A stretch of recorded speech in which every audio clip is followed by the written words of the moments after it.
दोस्तों, मैं नीरज कुमार आज से यूपीएससी जो प्रिलिमिनरी एग्जामिनेशन का सिलेबस डिस्कस करने जा रहा हूँ।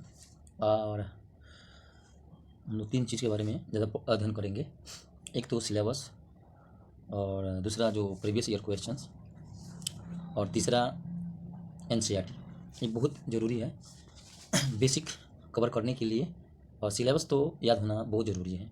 और जिसमें हम एक टेक्निक बतलाएंगे कि किस तरह से जो आपका स्टैटिक है उसे करंट अफेयर से लिंक किया जाए। जैसे आपका पॉलिटी हो गया, ज्योग्राफी हो गया, इकोनॉमिक्स हो गया, एथिक्स हो गया, और सारे सब्जेक्ट जैसे इंटरनेशनल रिलेशन में स्टैटिक्स हो गए, इंटरनेट सिक्योरिटी हो गया। बेसिक तो कवर करवे करेंगे, एनवायरनमेंट हो गया, साइंस एंड टेक्नोलॉजी हो गया। फिर हम इसे अपना बेसिक क्लियर करने के बाद में करंट किस तरह से लिंक करेंगे। करंट अफेयर्स का भी कोर्स लागू होगा जो फ्री है यूट्यूब पे। और सबसे पहले मैं आपको बता दूँ, जो इसमें जो मेंशन है current events national and international importance. ठीक है, चलिए देखते हैं। जो है जो current events of national and, देखिए, current events of national and international importance ये क्या है? जो नेशनल और इंटरनेशनल, भारत का जहाँ हित है, नेशनल और इंटरनेशनल, इंटरनेशनल के साथ जहाँ भारत का हित है उसके बारे में स्टडी करना है करंट अफेयर्स में।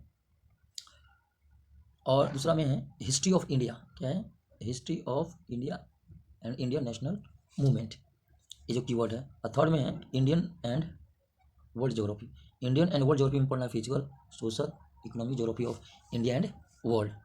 इंडियन पॉलिटी में पढ़ना है पॉलिटी एंड गवर्नेंस पढ़ना है, कॉन्स्टिट्यूशन क्या है, पॉलिटिकल सिस्टम, पंचायती राज, पब्लिक पॉलिसी और राइट इशूज। ठीक है, आज दोस्त हो गए। उसके बाद में हम लोग का है इकोनॉमिक एंड सोशल डेवलपमेंट में हम लोग पढ़ना है सस्टेनेबल डेवलपमेंट, पॉवर्टी हो गया, इंक्लूजन हो गया, डेमोग्राफिक्स हो गया, सोशल सेक्टर इनिशिएटिव्स हो गया। इसके बारे में हम लोग को स्टडी करना है।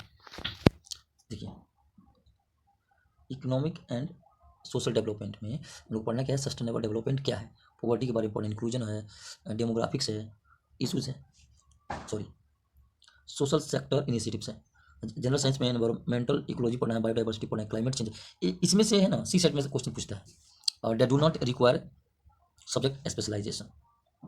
जो आप इन्हें कि सब्जेक्ट स्पेशलाइजेशन है और जनरल साइंस, यहाँ हो गया पीटी का सिलेबस यानी पेपर 1 का। ठीक है, एक बार और रिकॉल कर लें। करंट इवेंट्स है, नेशनल एंड इंटरनेशनल इंपॉर्टेंस है, हिस्ट्री ऑफ इंडिया है एंड इंडियन नेशनल मूवमेंट है, और इंडिया एंड वर्ल्ड ज्योग्राफी में सोशल, ठीक है, सोशल ज्योग्राफी पढ़ना है, इकोनॉमिक ज्योग्राफी पढ़ना है, और आपको फिजिकल ज्योग्राफी पढ़ना है। ठीक है दोस्तों। उसके बाद इंडियन पॉलिटी एंड गवर्नेंस में जो भारत का संविधान है यानी इंडियन कॉन्स्टिट्यूशन है, पॉलिटिकल सिस्टम, पंचायती राज है, पब्लिक पॉलिसी है, राइट इशू है। ठीक है, और इसके बाद है इंडियन जो इकोनॉमिक एंड जो सोशल डेवलपमेंट है, जिसमें सस्टेनेबल डेवलपमेंट है, पॉवर्टी है, इंक्लूजन है, डेमोग्राफिक्स है, सोशल सेक्टर्स इनिशिएटिव्स है। इसके बारे में स्टडी करना है। General issues on environmental ecology है, जिसमें बायोडाइवर्सिटी है, क्लाइमेट चेंज है। ठीक है ना, सबके बारे में स्टडी करना है। दैट डू नॉट रिक्वायर, इसमें नहीं बोला है कि आपको स्पेशलिस्ट होना है। और जनरल साइंस हो गया दोस्तों, इसके बारे में पढ़ना है। देखिए क्या है कि जब हम लोग प्रीवियस ईयर क्वेश्चन भी देखेंगे, ठीक है ना, और हम लोग बेसिक सब पढ़ेंगे। ये सिलेबस हो गया, इसको कोशिश कीजिएगा याद करने का, 2 बार 3 बार 4 बार 5 बार लिखिएगा तो याद हो जाएगा। सिलेबस याद होना चाहिए ताकि आपको पता चले कि पढ़ना क्या है।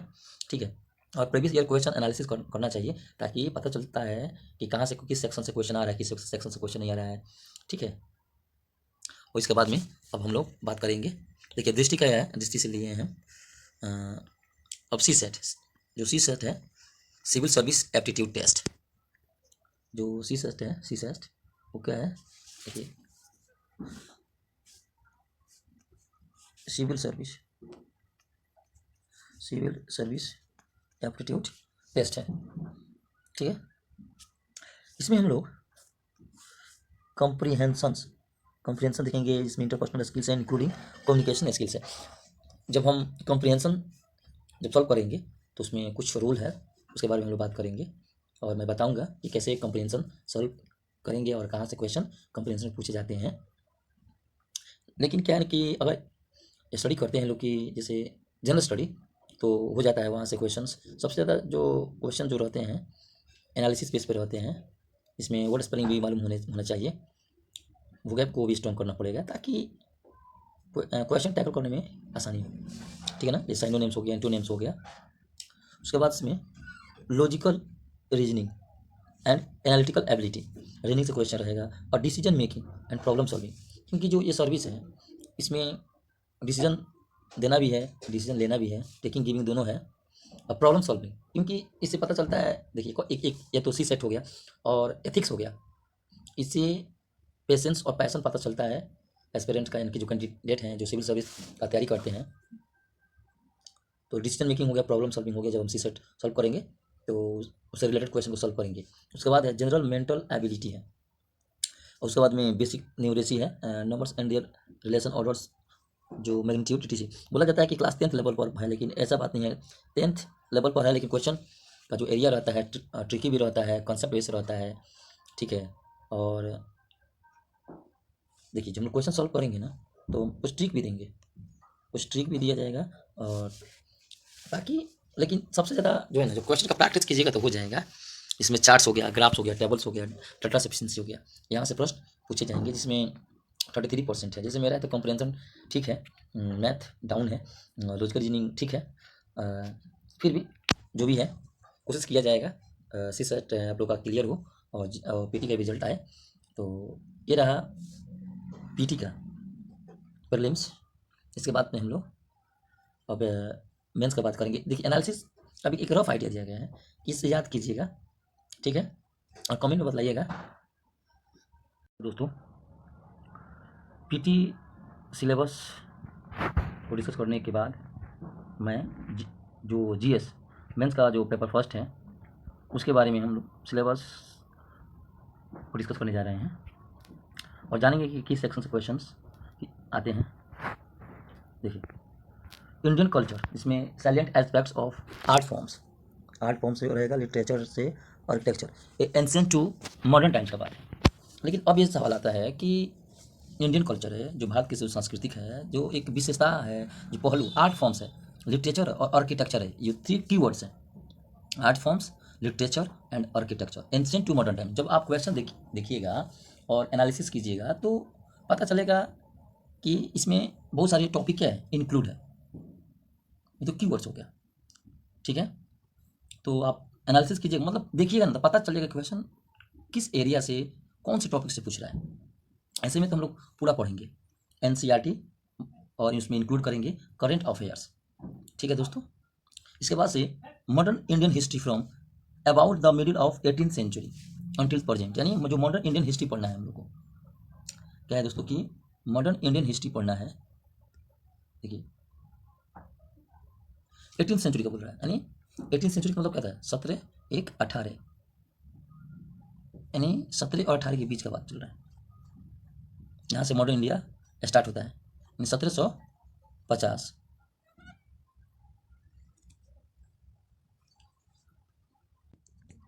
यानी 1750, यानी 1750 से लेके जो प्रेजेंट तक के इतिहास को पढ़ना है, जिसमें इवेंट्स भी है, पर्सनालिटीज़ भी है, और इशू भी है।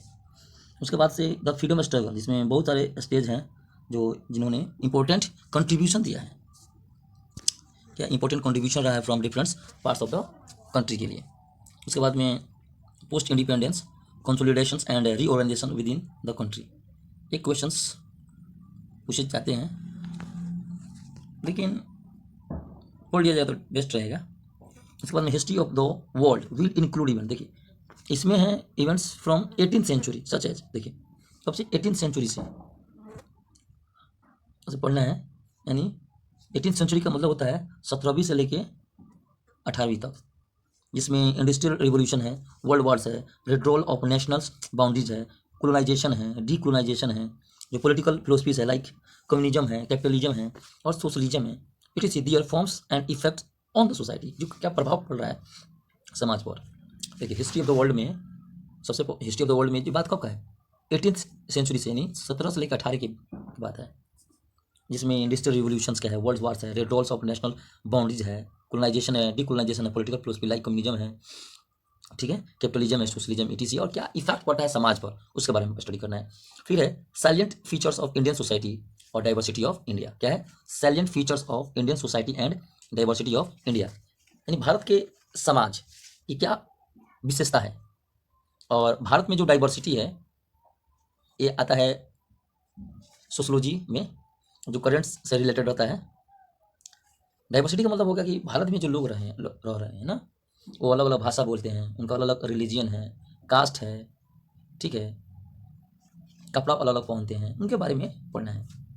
फिर है role of women and women organisation, population and associated issues, poverty and development issues, organisation and their problems and their remedy. इसके मतलब जो ऑर्गेनाइजेशन है, वुमेन का जो ऑर्गेनाइजेशन है, जो संस्था है, जो ऑर्गेनाइजेशन, जो रोल है महिलाओं का, पॉपुलेशन हो गया, जो मुद्दे हो गए, जुड़े मुद्दे हो गए, गरीबी हो गया, डेवलपमेंट इशू हो गए, ऑर्गेनाइजेशन और उनके जो प्रॉब्लम्स है, इनसे क्वेश्चंस रहेंगे। ये जो सेक्शन सबसे ज़्यादा रहा है दोस्तों, ये करंट अफेयर्स का रहा है। Effects of globalisation on Indian society, यानी जो इफेक्ट्स रहा है ग्लोबलाइजेशन का भारतीय समाज पर, ये भी करंट अफेयर्स का सेक्शन है। सोशल एम्पावरमेंट है, कम्युनलिज्म है, रीजनलिज्म है एंड सेक्युलरिज्म है। ये सोशल जस्टिस का पार्ट है जो करंट से जुड़ा है। उसके बाद है salient features of the world physical geography. हम लोग क्या पढ़ना है? Physical geography. देखिए वर्ल्ड फिजिकल ज्योग्राफी है, पीटी में क्या था, India and world social economic and physical geography, जिसमें फिजिकल ज्योग्राफी है, वर्ल्ड फिजिकल ज्योग्राफी। फिर डिस्ट्रीब्यूशन ऑफ की natural resources across the world, यानी अक्रॉस वर्ल्ड, जो अक्रॉस द वर्ल्ड है, इसमें साउथ एशिया हो गया और इंडियन सब कॉन्टिनेंट हो गया, उसमें किस तरह से डिस्ट्रीब्यूशन है नेचुरल रिसोर्सेज, उसके बारे में स्टडी करना है। और फैक्टर्स हो गया responsible for the locations of primary, secondary and tertiary sector, जो इंडस्ट्रीज हैं various parts of the world में, इंडिया और अलग अलग देश, जो प्राइमरी हो गया, सेकेंडरी हो गया, टर्सरी सेक्टर, इसके बारे में स्टडी करना है। और इंपॉर्टेंट जियोग्राफिकल फिनोमिना सच है, जिसमें अर्थक्वेक्स हो गया, सुनामी हो गया, वोल्केनिक एक्टिविटी हो गया, साइक्लोन हो गया, जियोग्राफिकल फीचर्स हो गया और उनकी लोकेशन जो क्रिटिकल जो जियोग्राफिकल फीचर्स में हैं जो चेंज होते हैं, जैसे वाटर बॉडीज हो गया, आइस कैप्स हो गया, और flora and fauna and effects of इस तरह के परिवर्तन है, इसके बारे में स्टडी करना है, जो पेपर 1 है। ठीक है, ये याद करना पड़ेगा दोस्तों। और कुछ जो है जो डिस्क्राइब किया गया है DSTI इसके द्वारा, चाहिएगा तो पढ़ लीजिएगा।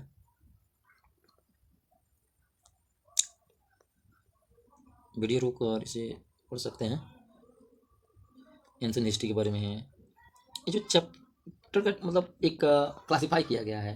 ठीक है, तो आप बुक पढ़िएगा तो वहाँ से भी पता चलिए जाएगा।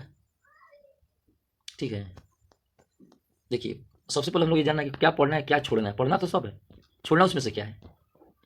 ठीक है, ये रहा सिलेबस पेपर 1 का, और पेपर 2 का भी जल्द वीडियो लेकर हम आ रहे हैं।